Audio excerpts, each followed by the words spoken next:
Alright guys, BTG.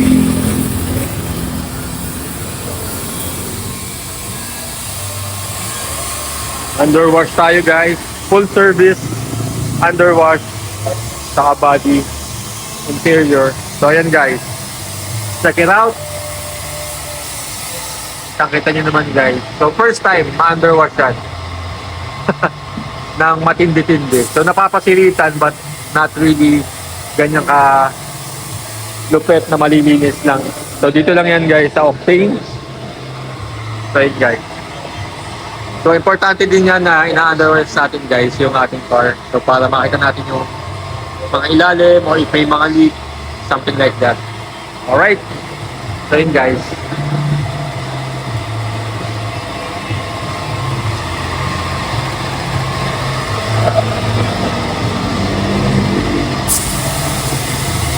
So expect natin.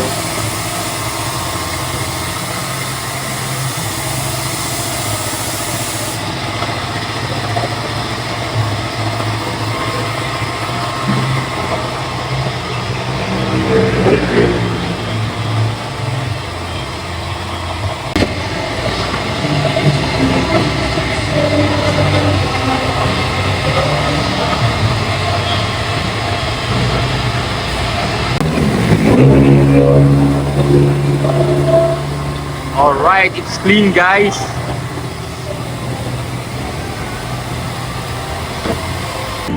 So yun guys, that's to show you around. Ito yung area dito sa Octane.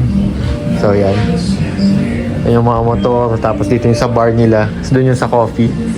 Tayo Americano while waiting. Tapos kumain tayo kanina ng breakfast meal. Alright, so silipin ulit natin yung sasakyan.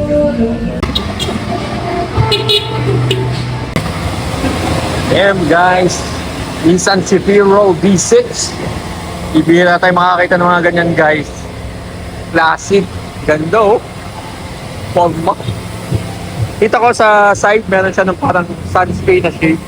So yan, ganyan yung mga classic na talaga. Luxury car. Then, tapos of course the V. So body wash naman yung next underwash. Nilift. In-spray, sinampo, so nakita natin yung ilalim at para naalis yung mga grind. So ang tagal na kasi, long overdue. So wala talaga akong underwash na proper. Sirit-sirit lang. And ayan, this time, nalinis na siya. Yun. Alright, tapos inilipat nila from here to there sa mga washing area. Dito yan sa Brew Cafe and Bar. Let's go.